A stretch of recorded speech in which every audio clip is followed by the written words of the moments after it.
Ben, this is Dennis Clark from my Golf Academy, and I'm going to do a review of your lesson from today. So you should have this. It should come to your cell phone as well as your computer at home, and you can take a look at it. I brought another tall player up over here for comparison on the right. This is Matt Kuchar from the PGA Tour. And the big thing is the straightness of the back. One of the things that senior golfers get into is this look right here. And one of the reasons that happens is because you bend at the waist and not the hips. So Kuchar plays about an inch long, about 2 or 3 degrees upright in his lie angle. But for you to get a little bit better from where you are right now, you'd have to correct this. And I think if you corrected it, it would even be less strain on your back and not more strain. So first observation is poor posture, and that you can go ahead and remedy that by going up maybe even another, I forget what you said you are, but my recommendation for you might be something like graphite, and I'd be in probably 38.5 inches in your 6-iron. So if you want to take a look into that, we'll do that for you too, but you just can't play from this posture. This is causing a lot of the problems that you have. So I'm going to draw a little area here for you. That little cone-shaped area is called the swing plane, and you want to try to keep the golf club in it as much as possible. And you'll notice that when you take it outside, when you start back, your club goes way outside, well outside. So that's one of the things that you want to, again, watch. You'll watch Matt Kuchar here, and we'll draw his cone-shaped area there, and you'll see that the club goes back inside that cone. See it?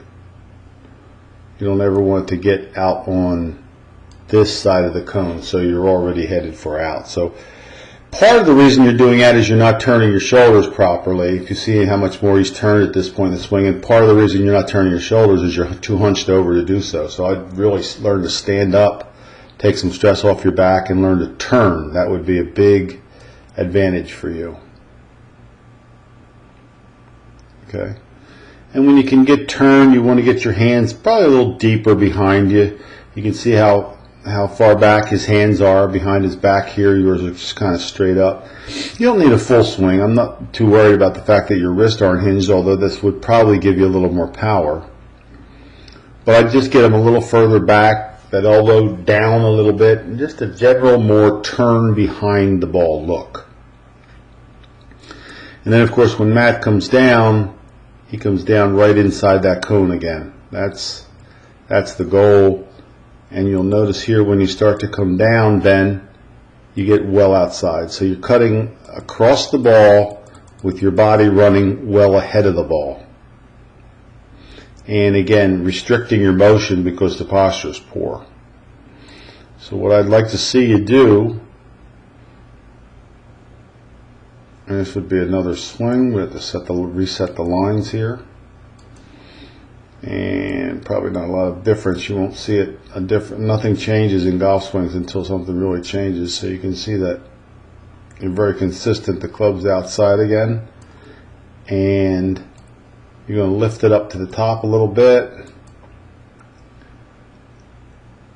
and the body starts to turn in, and the arms sort of go out. That one actually came a little bit more inside, so that's good. That's definitely a little bit better improvement when you get the hands down inside. One of the things you want to think about is dropping your arms. I'll show you a model video that I like here. It'll be Sergio Garcia. And watch when he gets to the top. Well, watch him drop his arms. See how beautiful that fall is with his hands? Look how much his hands are under his body here. Look where they are. You see how yours are far out away from your body like this? That's a power outage. So you can learn to drop them in. It would be a lot easier to release it for sure. So we got to get you the inside.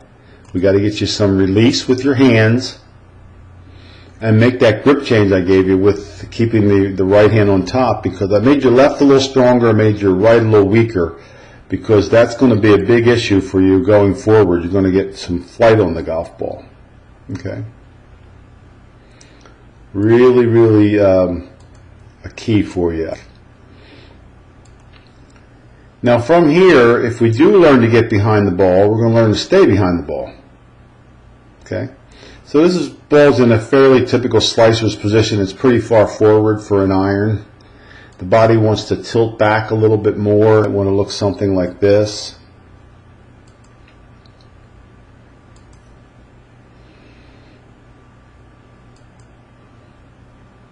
This is Rory McIlroy's got a little tilt back there. Yours is a little bit too straight, leaning this way. And again, to bend over. So get your chin up a little bit, get your posture up a little bit. When you go back here, just go ahead and set your wrist a little bit if you want. You don't have to carry the club away with your body as much.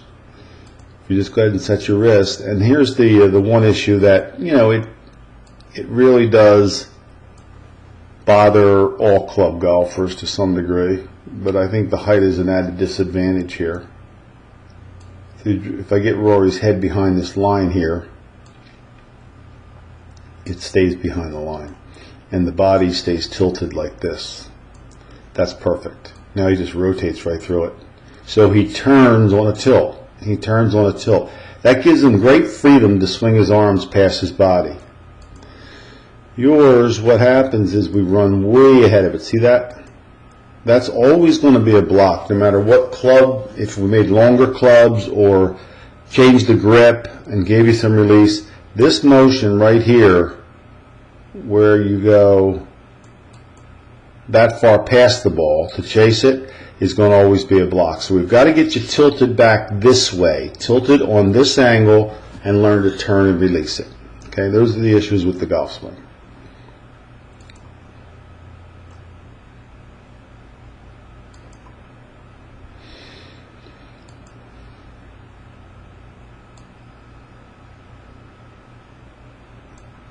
Fix the grip, fix the posture, turn as you go back and set the club a little bit, and deliver the hit more from the inside with you staying behind it. Guarantee it helps, not a maybe. I've seen this for years and years. There's a lot of improvement available for when to go that route, but you could do that. All right, nice meeting you and pleasure working with you, Ben. You got to enjoy more enjoyment out of your hobby if we can get you a little square with that face.